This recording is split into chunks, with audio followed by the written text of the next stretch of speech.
My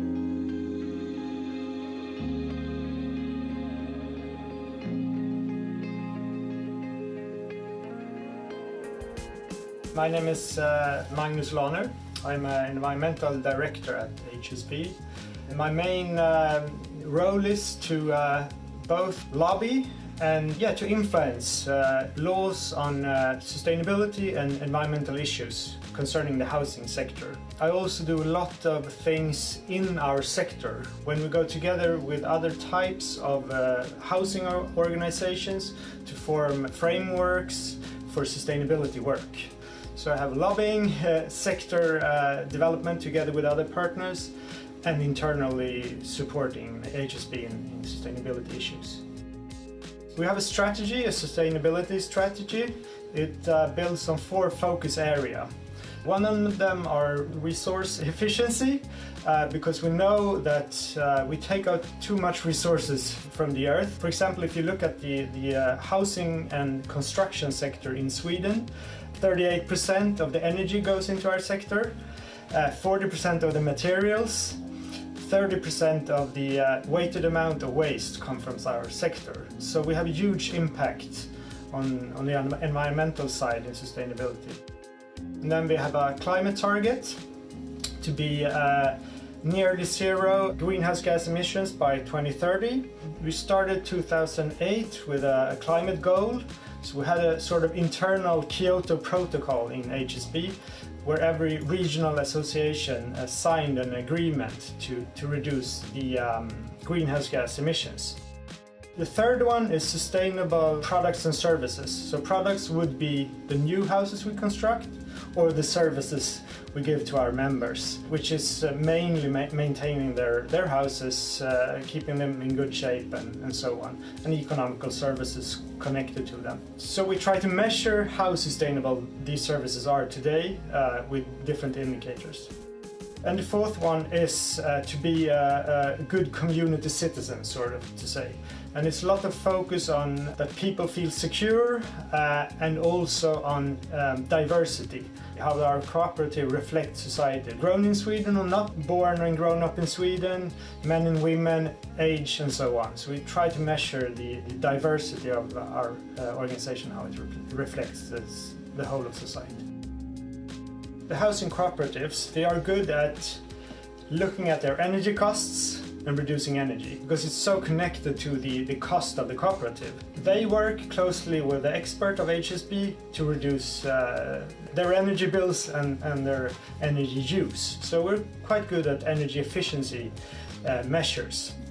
And they're starting to get really good at solar energy as well. We're measuring how much is installed in the HSB every year, and it's almost has doubled every year the last years. This year, 2020, HSB is building the largest solar park on ground in Sweden. And also we have the largest solar park on a multi-flat house in Sweden as well. So we're doing quite good in solar and energy efficiency. We use several indicators. We report the fuels they drive with, the energy for heating, electricity, travels and so on. And for the housing cooperatives, the small ones, we usually measure how much energy they use and report it back to them, and see how much more efficient we get every year compared to a square meter of housing sort of. So we have an indicator there. We measure waste from our production of new houses and how they are handled, if they go into recycling or if they go into incineration for energy recovery and so on. So we measure how much we get and how they are handled. We talked about before on diversity. We measure that both on gender and people born in Sweden and not born in Sweden. We measure how the people working at HSB, how they are feeling about their working situation. We measure how, if people are in some way hurt on work when we construct new houses, or in just the organization which works in offices as well. So we have several indicators which we measure how we are performing in sustainability. We use GRI, which is an international standard for sustainability reporting. So we use those standards and connect to our material issues which we know that our stakeholders find important, and also connect them to the SDGs. So we have sort of a map how it all fits together, from our strategies to what our stakeholders think is important, to what our material issues really are, and all the way out to the GRIs and the SDGs targets, sort of. So we have a map of how the system fits together.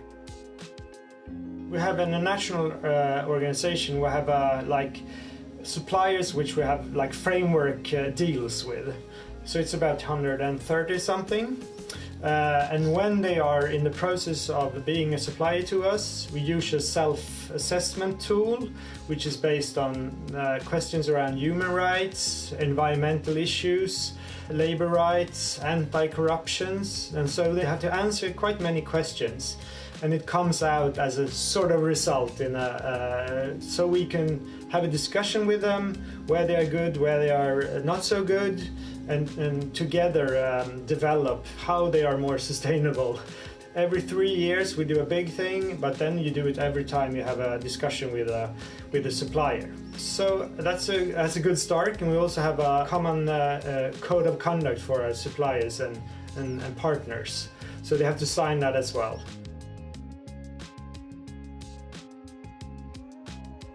It has been a lot of focus on energy efficiency issues. We have today much more renewable energy in our cars than we had 2008, and now the electric cars are coming in, so we are phasing in the electric cars as well. But we had also had help from the heating sector.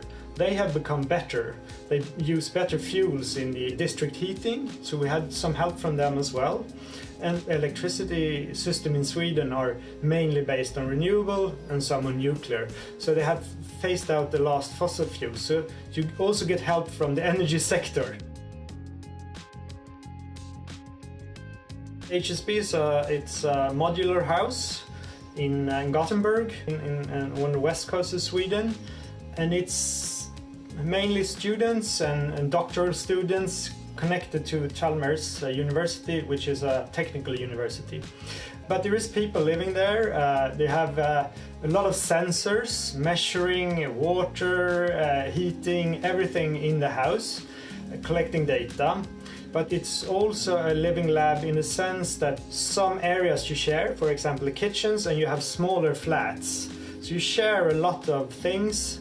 I think something about 70 projects has come out as a result from this, or knowledge projects. And now we have to take this knowledge and put it into our normal business model, sort of.